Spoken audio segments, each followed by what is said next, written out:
swallow your pride.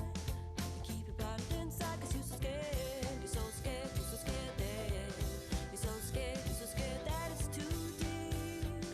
So you lose sleep, but it's too deep. I said, is there a window? Are we getting too old? It's cold as the wind blows. Is it under my control? I've had moments of real hope at many of our shows. It's just how the wheel rolls, just how the wheel rolls. You're so scared. You're so scared, you're so scared that you're so scared, you're so scared that it's too deep. So you lose sleep, but it's 2 feet. You're so scared, you're so scared that you're so scared, you're so scared that it's too deep. So you lose sleep, but it's 2 feet. You're so scared. You're so scared. You're so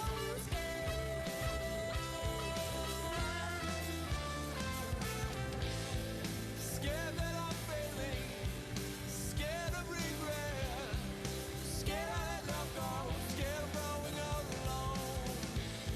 Scared that I'm failing, so scared of regret, scared I let love go, scared of growing all alone. Scared of growing all alone, scared of growing all alone, scared of growing all alone, scared of growing all alone. All the power you desire right there. Don't you ever be a coward, don't be scared. Say a prayer, it's right there, it's right there. All the power you desire right there. Don't you ever be a coward, don't be scared. Say a prayer, it's right there, it's right there. You're so scared. You're so scared. You're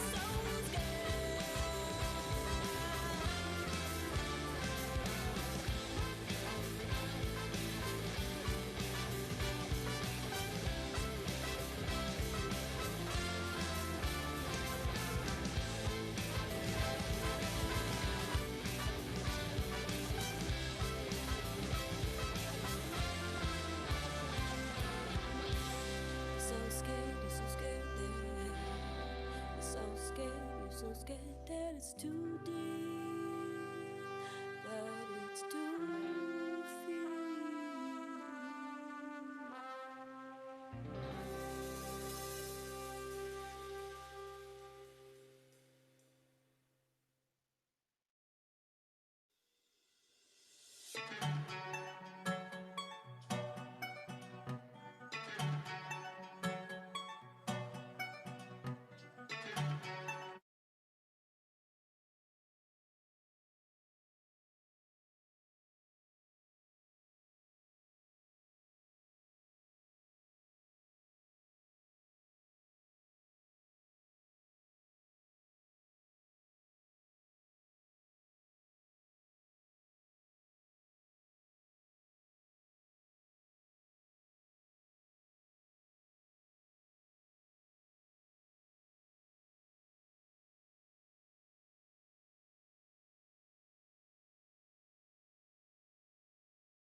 Good evening, everyone, and welcome to Conversations Cafe. I am your host, Carl Evans, Senior Director of Operations at Hope for the Day, and I am so excited for you to join us tonight for Thankful Thursday, a very special episode that's going to be a setup for the coming turkey holiday seasons. And as we're winding down the calendar year of what has been a very, very eventful year, we're beginning to start to look towards not just 2021, but we're also trying to take stock and find a way to process what has been an intensive and impactful 2020.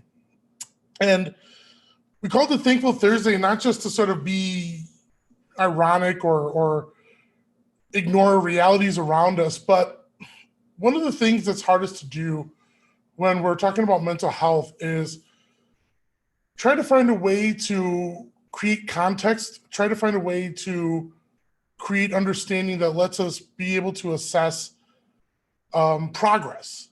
When it comes to living with mental health challenges, for instance, there's going to be a lot of focus on the things that hurt and harm and a lot of things that have disrupted our quality of life. But as part of a healing or building management tools to take better control of our lives, it's important to also try to mark out our victories and mark out progress. And progress doesn't need to have a visible scale. Progress can be small steps as well as very visible, big, dramatic things as well. And so Thankful Thursday is a part of the bigger picture of proactive suicide prevention. We wanted to make sure we hold space to celebrate some positive elements within our life, not to ignore or run away from the realities and challenges before us, but to make sure that we're being mindful to also mark out our successes, to mark out and celebrate things that have been positive strides for us in any sort of scale way. This is part of the more collective approach. When we talk about proactive suicide prevention, it's not just a one and done. It's not that you just do one sort of class with Hope for the Day and then all of a sudden you become proactive, and are able to go with the rest of your life with the proactive prevention mindset. It's something that you have to sort of learn to embed in your day-to-day living experience. Being proactive on suicide prevention is a mindset, and it's also part of adapting a lifestyle of enhancing your day-to-day activities to become mindful and prioritizing your mental health, and to also prioritize, if possible, caring for your peers' well-being as well. And there's so much in our society, so much in our culture, so much in our day-to-day living experience that really detracts from that focus, really sort of asks us to measure ourselves, asks us to conceal a lot about our truths. And so when we talk about proactive suicide prevention, it's very important that everyone understands that Hope for the Day doesn't look at this as a sort of a one and done thing, like we show up with a magic wand in your community space and say, it's okay not to be okay, and then that's that. When we talk about it's okay not to be okay, this is a more than a slogan, it's a war cry. It's the beginning of an ongoing process for you to work towards pushing against the stigmas that have kept us silent, have tried to dictate how we express ourselves, have created the communities that make us reactive and make us after the fact about mental health, make us stay silent until mental health leaves us in a crisis stage. Being proactive is something that we have to practice every single day. And in the beginning, we have to remind ourselves and learn how to push back against a society that very much wants us to conceal our realities, conceal our mental health, conceal our pains, conceal our struggles, and put on a sort of false positive veneer. And so when we talk about proactive suicide prevention and our ongoing work with education, there's very visible things that you will always see around us, the things that you see on social media, the things that you see on a shirt or on a hoodie or a beanie, these tools that sort of keep the visibility out there and also help us support. You see Sip of Hope, this sort of outreach vehicle, this flagship social enterprise that people can connect with and physically embrace, normalizing mental health on a day-to-day level. And these are important touch points and tools that we build and need to embed in our daily lives in order to build up the strength and confidence and wherewithal to resist and push back and dispel stigmas and social institutions and societies and behaviors that would rather have us stay silent and wait for mental health to implode in us and reach a stage of crisis. Because proactive suicide prevention ultimately is about disrupting the highest risk factors for mental health crisis and suicide. And that is the silence, that is escalation points. So what we do now as we're winding down these calendar months isn't to suggest that whatever challenges we've had throughout the year, they should be put to bed and go away. We just want to take a moment to sort of catch our breath and assess for the things that have been challenging to us. What are we thankful that we've sort of kept with us? What are the things that we're thankful for that we're going to hold on to as we move into the new year? And this helps create reflection points and looking at the face of the daunting challenges that we faced, some of the hardships that we've all had to endure and currently are burdened with. And we thought this would be the perfect time to begin doing that, especially in these closing months. So I'm pleased to introduce to you our sort of Thankful Thursday videos. We've had people from our community share a few snippets of their thoughts on what they're thankful for thus far this year. And we're going to be joined by Hope for the Day's education lead, Mike Van Opel, who you have seen or heard reference to a number of times within Conversations Cafe episodes before. And we're going to be sort of just co-hosting, keeping it casual today as we watch and react to a number of different Thankful Thursday videos from people in our community sharing their insights. So before we get rocking and rolling, I want to bring Mike on camera here. Mike, how you doing, buddy? Can we see you? Can we hear you? Hi, what's up, man? How you doing, Mike? I am good. It's nice to see you, Carl. It's feeling super thankful. Well, I am thankful to see you too. And Mike, it's important, to talk about as we're getting into Thankful Thursday. There's some very important dates that are coming up. We look at it as a nonprofit, when you get towards the end of the calendar year, that always becomes a time for you to sort of grind out and really focus a little bit on fundraising. Even if that's something you're sort of responsibly doing year round, you kind of try and want to sort of finish really strong in that fourth quarter, just to sort of make sure that you're in your best footing possible going into the new year. And we know statistically in reality, especially in Western culture, people have sort of oriented themselves to thinking of the end of the year as a time for giving through secular and non-secular events that sort of encourage community focus. So it just makes sense that a lot of charities and nonprofits in the world do focus on messaging more directed towards giving. And for us, if we've been very fortunate and have the privilege to create avenues and ways for people to support the proactive prevention work year round in a lot of great different ways. The Sip of Hope Coffee Shop is a way, buying different pieces of clothing that help press the conversation and raise the visibility, securing wristbands and the beanies and resource cards, all these types of things that even though there's a cash donation to get them, going out into your into your community space with that shirt on, with that, we got new fanny packs or waist packs. Bum bags for what are they called? Well, in the UK they call them bum bags, and I Bum find bags, yeah. very, very charming. So these are all ways of helping to start the conversations and keep the conversations visible. And we're very, very, very thankful and proud that people have embraced these things. But of course, direct donations is always important. The work at Hope for the Day is not done, in a vacuum or done by, magical little elves. It's done by a lot of hardworking people who commit their time and energies to building, managing, and maintaining. You see a lot of the people on the front side who may go out and do education. You see great human beings who are out at live events when we're having live events, working different tables and spreading the message.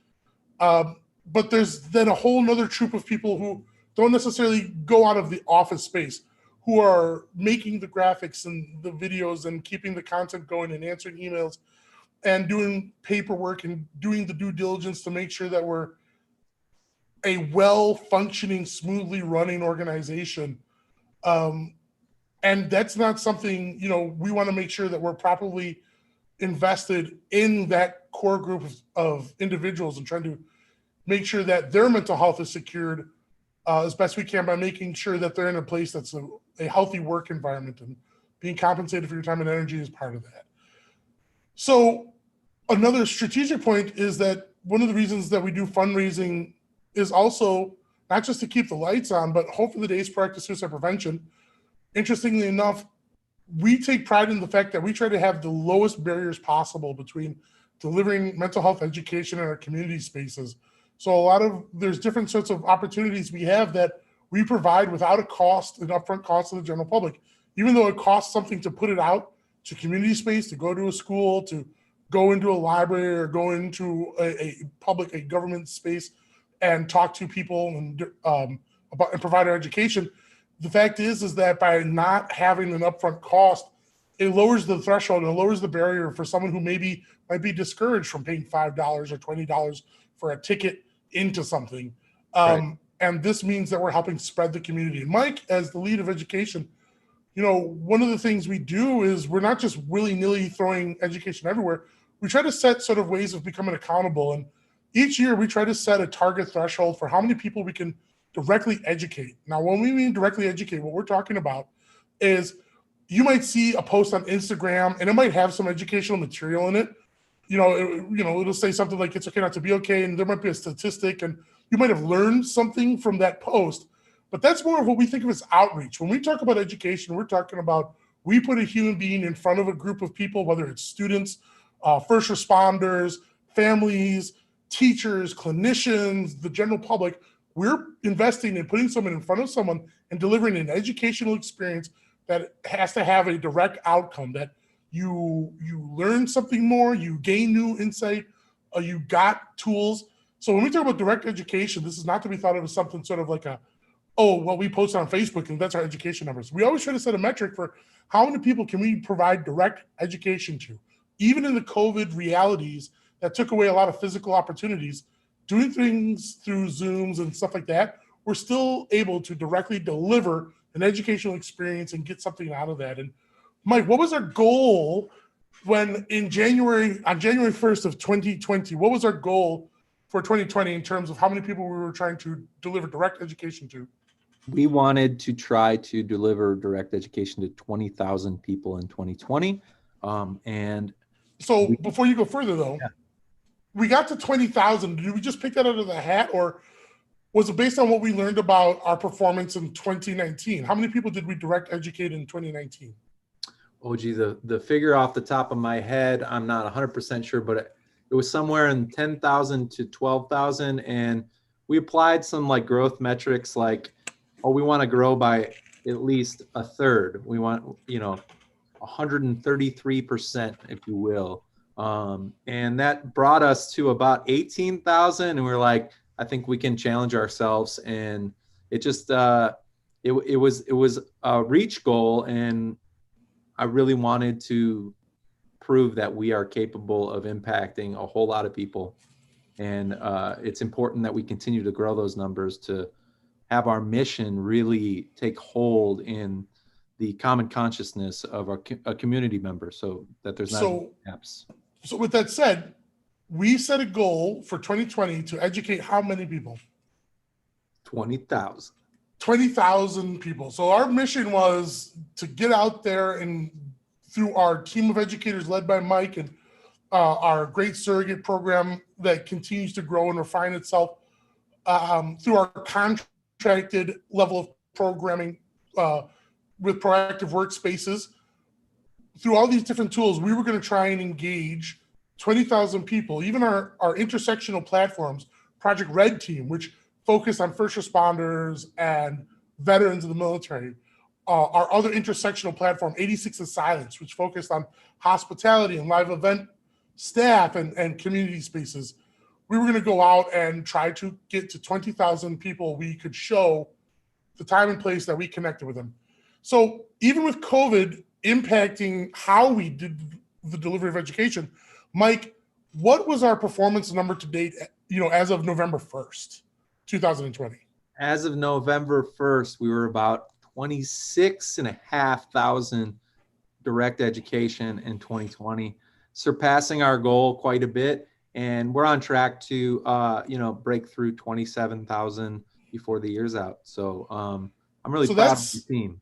Let's just double underscore that. That's 27,000 real human beings who have been introduced to proactive suicide prevention and the That's right. mindset That's and right. brought into this community of individuals who it's an ongoing conversation because it's about augmenting your lifestyle. Being proactive on suicide prevention isn't just knowing the lifeline number, it's reprioritizing what you think about mental health. It's making yourself more mindful on your well-being and being willing to be engaged in your peers and your community's well-being. And through people like our team, spearheaded with Mike there, we crushed 27,000, even in a time and a place where not only, of course, is mental health discussions and education essential because of the traumatic and anxiety-inducing impacts of COVID, but on any given year, at any given time, being able to connect with that many people,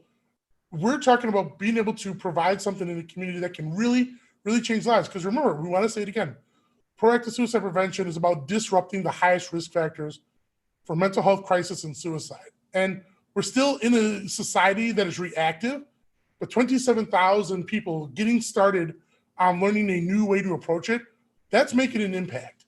And so, Mike, we have some videos here that are sharing what they're thankful for. And we're going to be talking about the importance of donating because we've set a goal for 2021. And we're going to talk about that goal after we check out these first couple of videos.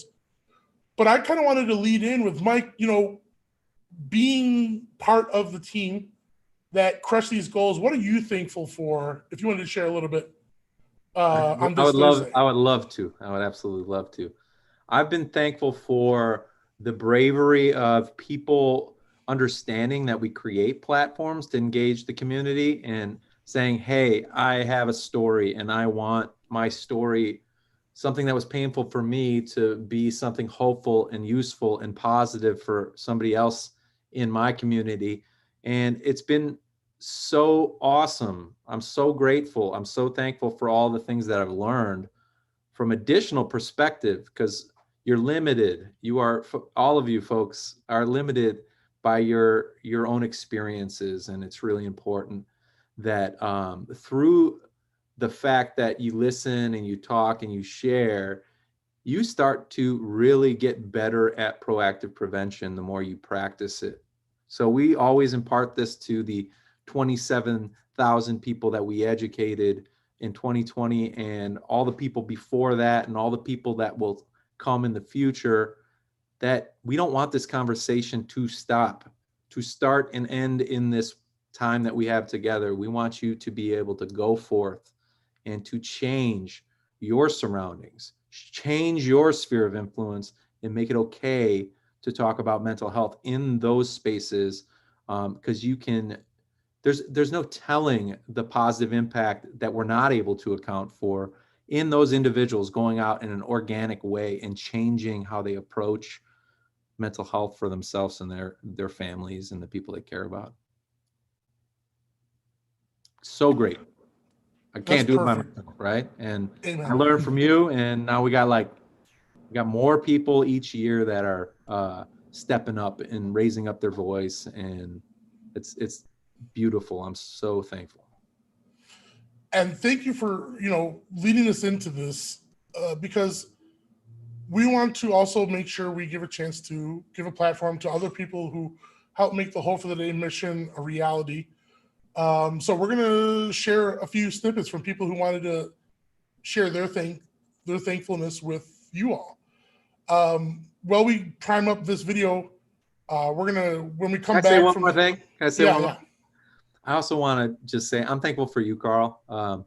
You created this education. You pioneered proactive prevention theory as I have come to know it and come to apply it and share and pass on and try and change a negative ripple effect that we often associate with suicide prevention and mental health challenges into a positive one. So I'm thankful for all that you've taught me and being able to pass that on to our group of future peer facilitator people. I appreciate that. And thank you for saying that, Mike. I think it's important for us to understand that it's part of doing the work for Hope for the Day. I don't necessarily think of it as creating myself more as contributing to this vision that was founded and created by Johnny Boucher, and needing to start the conversation. And the directions we've taken have been because of the platform that Johnny has helped open up for us. And Damn straight. being able to create a space where we could develop an education arm, and we could take that education arm and bring it to people like you to go out and educate, and then also create a platform where people can take the base sort of core creation and mold it into the unique avenues to meet people where they are, as Johnny's always saying, to meet people where they are and not where we expect them to be. That's how Project Red Team and 86 The Silence can go. That's how we will eventually have education dedicated within identity and orientation intersections, education that directly meets the needs for people of color across different spectrums, not just sort of all people of color in one box, but trying to meet individual identities, trying to meet individual experiences and backgrounds, which is not something you sort of like, you just put in a factory system and copy and paste. It takes research and time, but I appreciate you saying that. But I think that also goes to the fact that we're all in our different ways contributing and to this very big sort of like movement. And there's no contribution too big or too small. And I think that's a perfect place to sort of jump into some of these videos here. Yeah. Before we talk about our 2021 goals. So let's see who we've got up first here. Let's just run Joel. some. It's our man Joel. All right, Joel Frieders. See that okay? All right. Hi, my name is Joel. I'm a Scorpio. I like long walks on the beach and fluffy white pillows. And I'm incredibly thankful for a kitchen sink. After going a few weeks without it during my first global pandemic, I really, really have learned to love and appreciate the kitchen sink. Oh, also, my wife is incredibly gorgeous and my 3 kids are incredibly awesome. And I'm hoping that they're going to change the world for the better after I'm dead and gone. And also, my Hope for the Day crew couldn't be who I am now without them. So, love to all of you. Oh, man. Beautiful. Beautiful. And we got Kennedy. All right, let's hear from Kennedy. All right, so here we go with Kennedy. Kennedy is from Project Red Team. Hi, I'm Kennedy Ward and I'm the Assistant Director for Project Red Team here at Hope for the Day. This year in 2020, I am thankful for a lot of things, but I think most importantly, I am thankful for the growth that I have been able to experience by being patient with myself, not only while experiencing negative mental health, but also navigating a brand new life. I'm thankful for graduating college. I'm thankful for my 2 boys who are 6 and 3. I'm thankful for all of the friends that I have made and all of the new opportunities that are to come in 2021. Oh, yeah. That's awesome. So we got Thank you, that. Kennedy. And now we got Matt Frisbee from the Workplace Mental Health Squad, led by Christmas. Christmas is my jam as well. I'm really thankful for Christmas, but it's been cool to meet Matt and get to know him as well. Hi, my name is Matt Frisbee, and I am a mental health instructor here at Hope for the Day, and I am part of the Things We Don't Say training. Something I'm really thankful and grateful for this season is, although we've had a lot of tumultuous times in 2020, it's been a really crazy year, I'm thankful that we've started to make progress in a lot of social justice issues that we've never really begun to make progress in the past. And something I'm really hopeful for is that this change will continue to grow and develop as the leadership in our country has changed. And while we have a long, long ways to go still, I'm very hopeful that we're on the right path and that we will get there together. All right, Matt. Thanks, Matt. Yeah, totally. All right, and then next up we've got Angel from the squad. So here's Angel's video. Hello, my name is Angel and I work on the marketing and events team at Hope for the Day. I'm also the volunteer coordinator. I've been with Hope for the Day since 2017, and each year I am just so thankful for my team that I'm surrounded by. It truly feels like a family. Some other things that I'm thankful for this year are my health. I'm very thankful to have been healthy this entire year, because I know that is not the case for a lot of people during this hard year. I'm also very thankful to have a home to be in that I love. I love my apartment so much, and I love making memories here with my roommate and our cats. It truly brings me joy. And lastly, I'm very thankful for my friends and family that have helped me get through this year. I hope you all have a great Thanksgiving. Thanks. All right. And then Fantastic. coming up next, we have our partner, community partner, Christopher Lamarck, founder of Coffee, Hip Hop, and Mental Health. Awesome. Hey, this is Christopher Lamarck, founder of Coffee, Hip Hop, and Mental Health. And I am extremely thankful for being in a relationship with good community partners, watching so many people in this time serve one another. And I'm watching the narrative change in our city. And I'm also very thankful for my health, my strength, and for a peace of mind. And the fact that we're doing our best with a collection of beautiful people and organizations trying our very best to normalize therapy and the mental health conversation in general so we can help change minds and hearts so we can all live beautiful human experiences. So very, very, very, very thankful, gratitude. Hope for the day, sip of hope, peace and love to you all. Thank you, Chris. So we're going to take a little break there for a second. Oh, there's one more for the first half, and it's the first half. short. Okay, yeah. Kira is also in the surrogate program, becoming a peer facilitator, and someone that's also done a lot of work as an agent of impact. Oh, great. Roll film. Hey, I'm Kira. I'm thankful for an incredible and loving support network, new opportunities, and a more hopeful 2021. There you go. Wow, nice and concise. That's perfect, and that's great. And that's actually, I'm glad that we included that one before we sort of took a pause here for a second, because I want folks to sort of recognize if you're looking at these videos, we sent out an ask and a request to our team, and everyone, there's folks are busy. We've got a lot of things going on.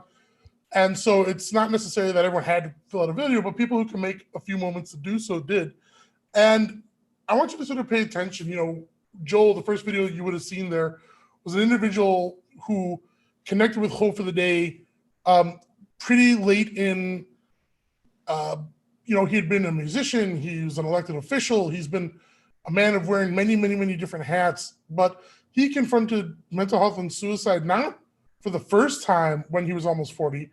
It had been a situation that had unfortunately visited and impacted and intersected in his life as early as college and young adulthood.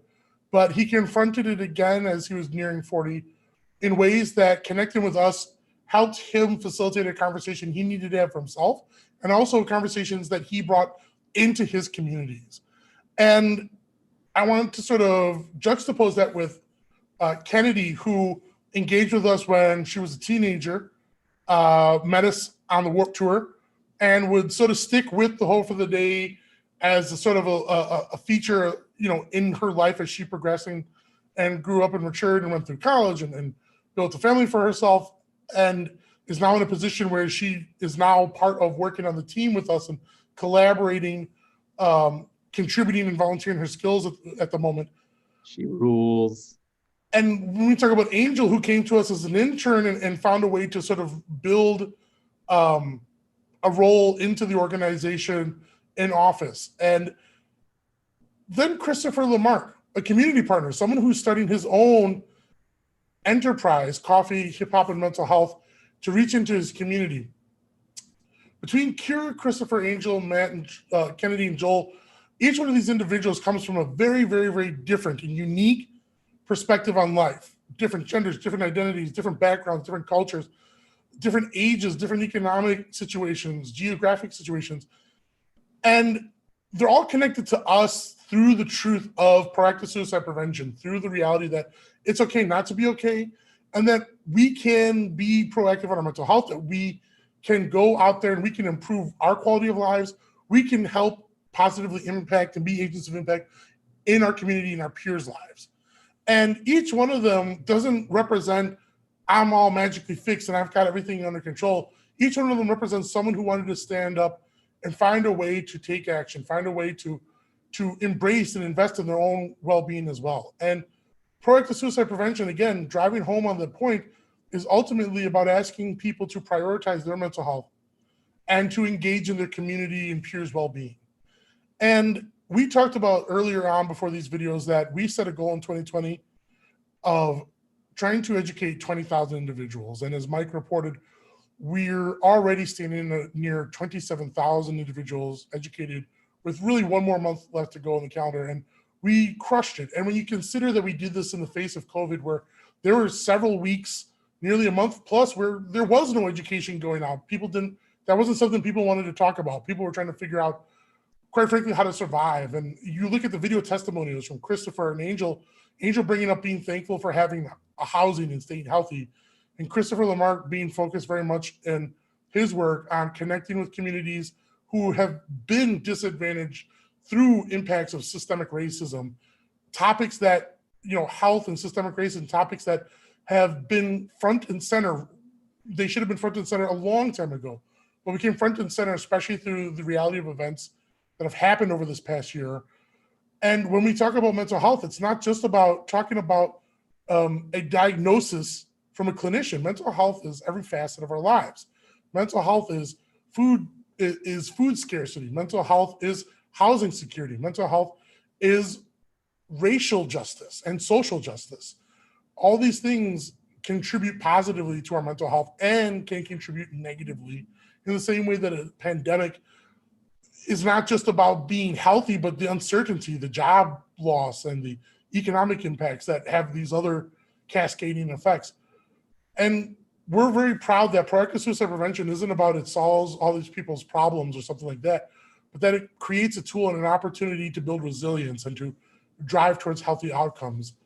And so if we were able to accomplish, even in the reality of COVID, 27,000, we're ambitious, and we targeted in 2021 that we think, normal is just a setting on a washing machine. And we don't know if 2021 is about returning to normalcy. Quite frankly, returning to normal might even be a problematic word. Maybe we don't want to return to the way things were before pandemic became a daily word in our vernacular.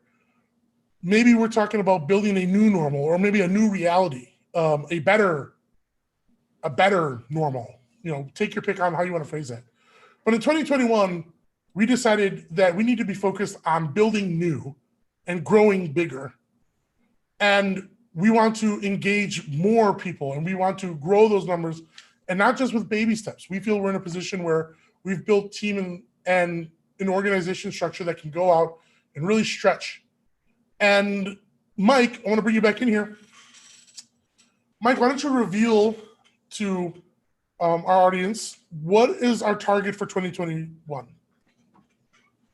What is our target for 2021? For direct education. Well, I would just say right off the bat that I think that whatever we shoot for this year has to continue to challenge us. And I believe, correct me if I'm wrong, we're going to shoot for 50,000 this year? Yes, our target this year in 2021 will be to try to reach, through direct education, 50,000 individuals. And 3 years ago, that would have been a very, very intimidating number. But where we stand today with the amazingly talented and motivated people, 50,000, we want to double our impact from last year, from 2020. Mm-hmm. And so we've set up to try to reach 50,000 people. That means there's going to be more education offerings. That means there's going to be larger groups of people getting educated. But the fact is, the more that we talk about mental health, the more we as communities realize that we're not alone.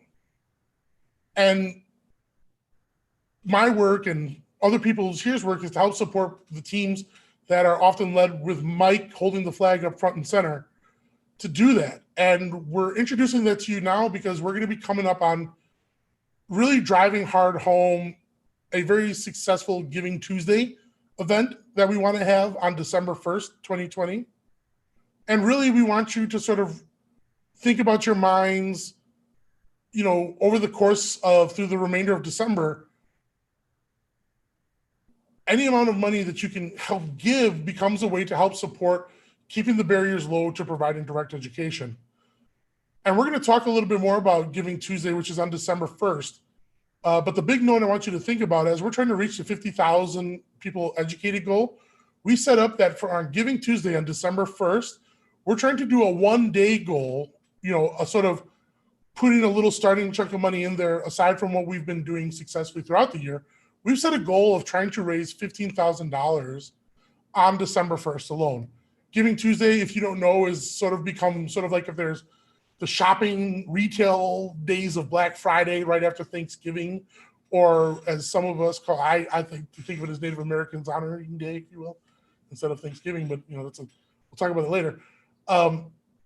Giving Tuesday has become a day popularized in recent years as a time to be mindful of donating and dedicating money to support different nonprofits and charity causes. And we didn't invent Giving Tuesday, but we're going to take advantage of it and see if we can't rally our community and our peers to support the proactive prevention work that has been very successful over these past, coming up on nearly 10 years of existence. I know, man. 10 years, marking 2021 will be our 10th year in existence. But we want to see if on Giving Tuesday, December 1st, we can raise $15,000. And whether you can give $1, $5, or $500, any amount that you can give will be a mark of success in joining the proactive prevention goal and supporting this movement. And I wanted to sort of bring Mike back in here. If you want to just sort of talk about what that means to you, 50,000 and the Giving Tuesday goal. Well, so the conversations were based on kind of like along the lines of last year, where we looked at what we'd accomplished and we kind of tried to challenge ourselves again to double that impact and to really utilize the Global Day of Giving. Has been such a serious push for us as an organization over the years that has allowed us to grow from like this to this to this as we turn the next page in our story and we kind of embark on this next chapter as we continue to grow and more people get down with what we are talking about, what we've always been talking about.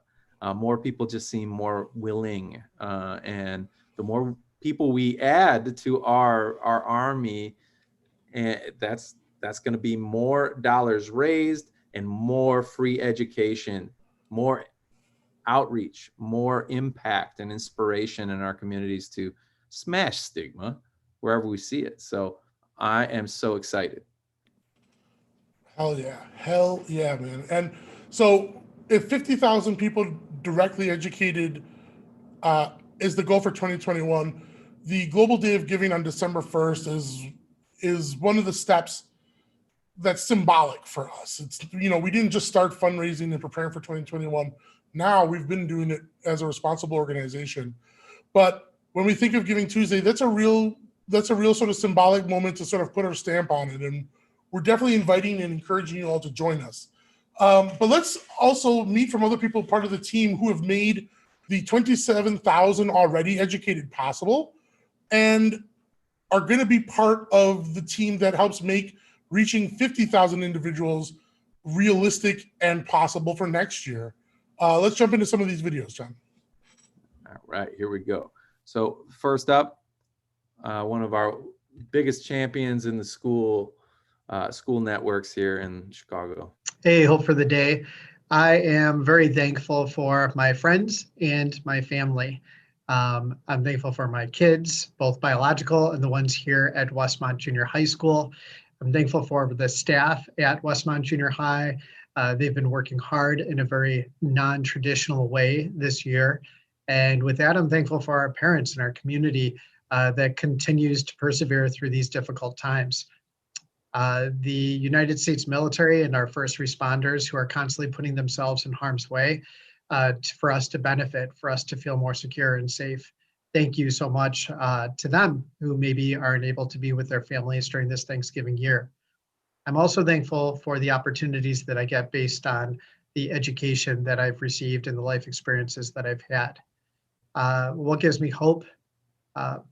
Simply put, the kindness of others gives me hope. And I'm appreciative anytime that I see that, or people coming together and when they've disagreed on things in the past, but they've been able to come together. That is what gives me hope. Thank you so much, and happy Thanksgiving to everybody. Oh man, Principal John Jonick, what an excellent dude. And So then awesome. next up, we got Josh Taylor, Air Force veteran from our Project Red Team squad. Hi, I'm Josh from Hope for the Day's Project Red Team, and I just wanted to share a few things that I'm thankful for this season. First and foremost, I'm thankful that I'm even still here. I'm thankful that I wasn't successful at taking my own life back in 2017. I'm thankful that I get to create new memories and tell my kids I love them every day, and I'm thankful that those times are not where I'm at anymore. And I'm also thankful for Hope for the Day. I'm thankful for the conversations they start, the shoulder they have to be there for if you're in a dark time, the opportunities they give people like me to still have a voice. I'm thankful that I have a voice here in Project Red Team and Hope for the Day to tell everybody it's okay to not be okay. You know, the holidays are a tough time, and suicide doesn't take a holiday during the holidays. So just be thankful for the things that you do have, and have a good holiday season, guys. Oh yeah, my man. Thank you so much. He's a powerful, powerful story, and you can hear more from him and Project Red Team. And we got Katrina Wagner. She's the staff liaison over at DePaul University with their health and education action team, a bunch of awesome students on campus. Hey everyone, Katrina and Wilma here. We know it's been a challenging year, but there's always something to be grateful for, and we are so grateful for the time that we get to spend with our family, and those little moments that we get every day to just realize what's really and truly important. And we are so grateful to our community partners at Hope for the Day. Thank you for all that you do, and we hope that you have a great Thanksgiving. Take care. Yes. Katrina's great. Great words, and you can never have enough dogs on camera. Let me just tell you. Right, and then we got AC. AC is just part of the family. Everybody's seen AC around. Hey there, what's going on? My name is AC. I am the bass player for Mason's Case, drummer for the Locals, and I am I'm the Beat Keepers instructor for Hope for the Day. With that being said, my name is AC. The things that give me hope are my close family, my friends, music, listening to music, sharing music, and just being able to talk to people. And yeah, those are the things that give me hope.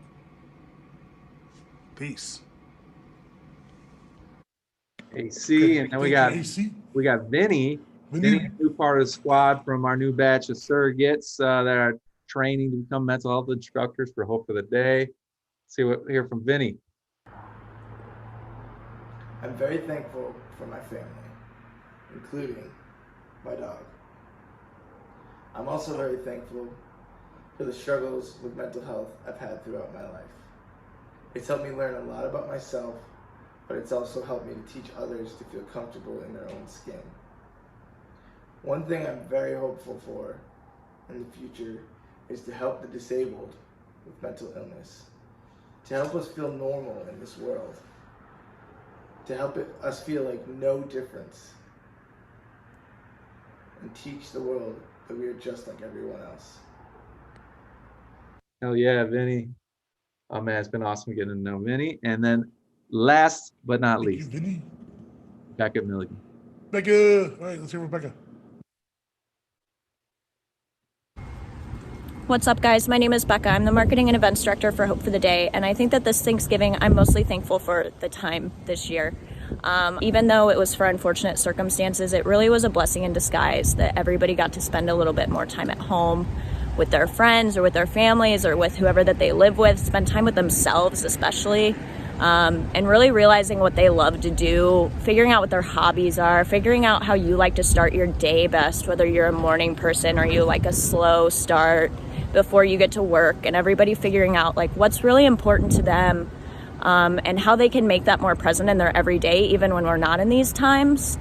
And I think otherwise, I'm also super thankful for my team, everybody at Hope for the Day, all of our supporters, all of the volunteers, all of our educators, everybody at Sip of Hope. Everybody just puts in so much work and is so selfless and really thinking about others before they think about themselves and doing whatever they can to help.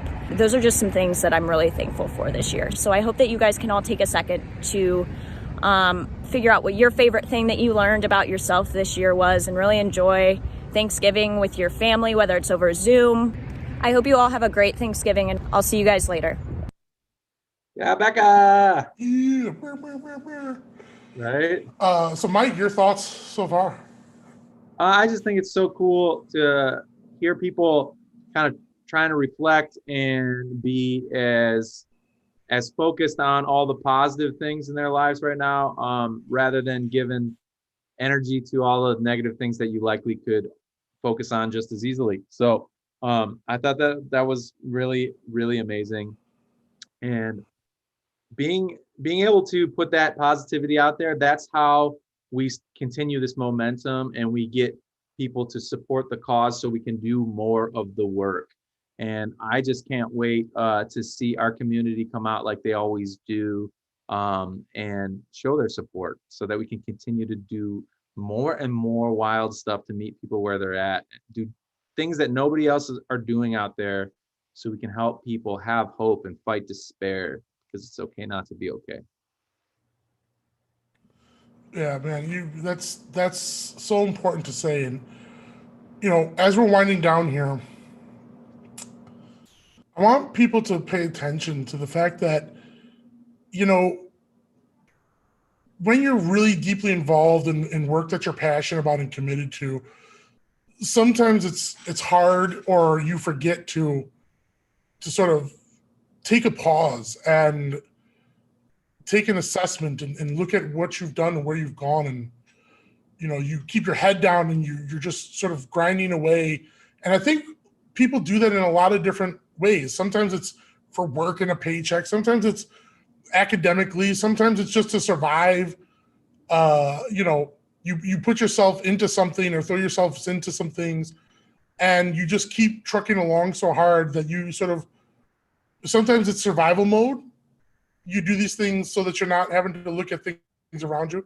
But oftentimes it's pretty easy that you're doing it just to sort of it's the only way just always stay busy, always be doing. It's just the way you've grown up. And Hope for the Day as an organization has been so dedicated to trying to make something work that was, in effect, a theory. Proactive suicide prevention is not something that had 50 and 70 years of clinical case studies behind it to prove it. Johnny and I have always felt like we had to prove ourselves. And coming up on our 10-year anniversary, Johnny has talked about this, of sort of taking stock.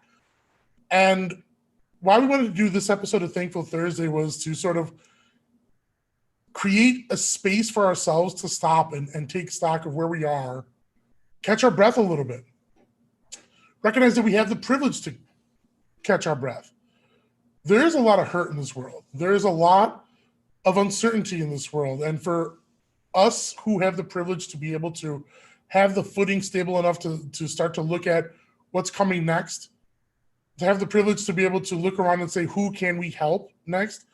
We don't take that lightly. And when we talk about being able to educate 27,000 individuals this past year, and the nearly 15,000 in 2019, and the thousands plus in our previous years, it really gives you pause, because as you look through these Thankful Thursday videos that you've just been watching, you're seeing people who we didn't get from a recruiting poster. We didn't get through a sales gimmick. They connected organically with us by our message being in some area of some community they were existing in. And Hope for the Day's work is about creating platforms for people to bring this conversation into their communities, to create opportunities for people to take the truth of this message into places that they're already connected to be authentic and natural and true and real, because we really believe that proactive suicide prevention is a reality. It's a way. It's a way of reducing suicide rates. It's a way of reducing harm. And that can be a very scary thing to say when you don't have mountains of scientists with reams and reams of data. It's something that does have to be sort of demonstrated. And 10 years is young in a scientific sense. And we know how much work we still have to do before we start saying things are as a fact. Right now, it's a belief. And right now, it's a thing that we live through proof. 10 years is young in a scientific. And one of the best ways that we do this is by people hear our message and they're able to bring it among their peers. And it rings true from a lived experience sense of things.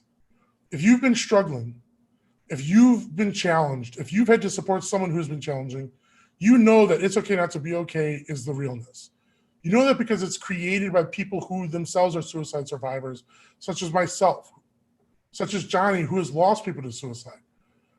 And so when we talk about trying to reach 50,000 individuals next year, we understand that that's a large number, but we don't look at it as something to be afraid of. We look at it with excitement, because if we can reach another 50,000 new people and bring them into the proactive prevention community, bring them into this mindset, bring them into this lifestyle, we then take another gigantic step forward in bringing more people into a reality that they're able to disrupt the highest risk factors for mental health crisis.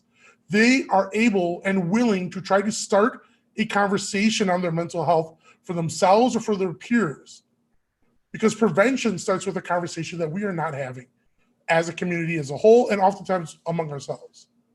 And that 50,000 people doesn't just happen with just positive thinking alone. It takes a lot of sweat and grit and energy and work from a lot of dedicated, incredible, beautiful people. People that you see in these videos, people that you see in the screen next to me, people that you may only see their names listed as contributing on our events and other sorts of things on our website. But each person brings their own power and energy into this conversation, because we're trying to encourage as many of you who are watching right now to adopt and embrace this conversation into your communities. So when we talk about 50,000, that's a big lift. That's a big raise. And we don't do it alone. We can do it together. And the best way to do that is not to think we're going to get it all done at once, but to sort of take punches and bunches and to move step by step. And on December 1st, 2020, this is an opportunity for anyone who's watching and listening right now to drive home and take one of the bigger first steps with us. We set a goal of 15,000, and it's not about, and look, we're not trying to be car salespersons here. This isn't about we have to raise 15,000 or we're all going to collapse. We set 15,000 because we want to be honest with ourselves. We want to set goals and we want to accomplish those goals. And we believe that setting a benchmark on Giving Tuesday is a responsible way of trying to reach and build planning and structure for 2021. We're not thinking about what if we don't raise the goal. We're trying to see what if we max over 15,000.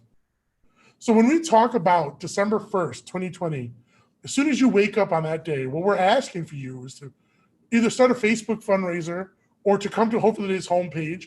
And again, whether it's $1, $5, $500, find a way for which you can help support proactive prevention going into more communities and reaching that 50,000 people next year. And one of the ways you can do it, maybe because we understand the reality, times are hard right now. And there's a lot of uncertainty. You can sign up for our newsletter. You can sign up for an education class. One of the most powerful things you can do isn't actually giving money. It's sharing our content with your peers, sharing our Facebook page, sharing our Instagram, sharing our resources, doing things where you can download from our website our shareable graphics and putting those out in front of your friends, sending DMs saying, hey, have you ever heard of Hope for the Day? Here's some information about mental health. Sign up for a class. One of the coolest things you could be doing is maybe you do an education drive where you try to rally as many of your friends to take an online education course that's free with us on a Saturday or Tuesday night. We bring up the money thing because that's a part of it, but any way that you can get involved, that is a way to help continue the movement of proactive suicide prevention growing and expanding, because it takes all of you joining us. And so that's what I want you to think about as we sort of wind down. You're going to see this video, you're going to hear about this, whether you're watching tonight or you engage this content later on, even after December 1st. you didn't miss the boat. Any way in which you can help bring this conversation into your community or support this conversation going into other communities is a way to be an agent of impact. And sometimes signing up for a newsletter is the most powerful thing you can do, because now at least you're staying in touch with the ongoing improvements and enhancements and innovations that Hope for the Day is bringing on a monthly and weekly and day-to-day and quarterly basis. So we're winding down tonight, and I want to share what I'm thankful for. I'm thankful to be alive. I'm thankful to have been a survivor and have been able to convert the pain and despair that I went through into teachable and livable moments without sacrificing my own mental health. And I'm thankful that I was able to do that through a support network of friends and clinicians and people and trial and error that let me get to a place where I feel stable and safe and healthy, even as I might have further mental health challenges and struggles along the way. Because COVID kicked my ass in a lot of ways emotionally too. Yeah. I'm thankful for Hope for the Day as an organization. I'm thankful that it was founded by Johnny Boucher. I'm thankful that we have an amazing board that keeps us stable and responsible. I'm thankful for our clinical advisory team. I'm thankful for our marketing team, our design team. I'm thankful for our education team, for our workplace mental health team, for our strategic partnerships, for our impact and grants, for all the people who make the bells and whistles and firmness of our structure so that we can go out and say we're going to try to educate 50,000 individuals next year. And most importantly, I hope you understand that this is not a shtick when I say I'm thankful for you.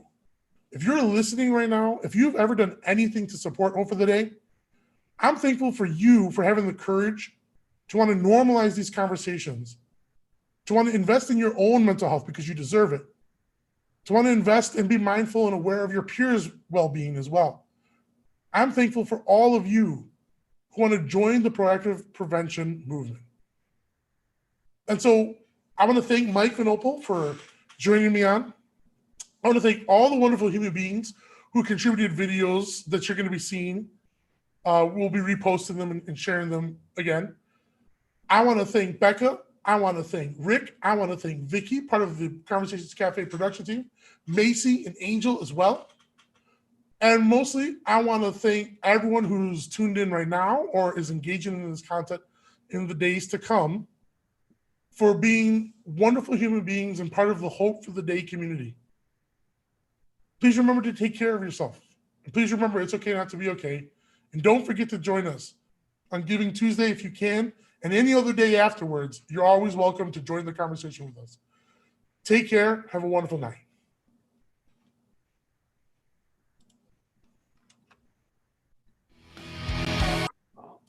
No. Dang it.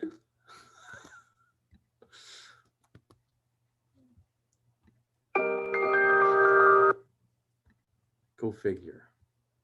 I'm thankful for you all too. Good night. Mental health, like physical health, is something we all have. When we talk about mental health, it's usually about depression, anxiety, and thoughts of suicide. But what's not said is that it affects us all. Think of our mind like a bottle of soda. Life shakes us up. And inside, the pressure builds. That pressure is looking for somewhere to go. And if we don't release it, it grows. It grows to the point where we can't enjoy the things we used to, we can't leave the house, or even get out of bed. We have to find moments to open up and release it. It can be as small as sitting still and taking a deep breath. When we talk to each other about what's bothering us, the cap comes off and pressure releases.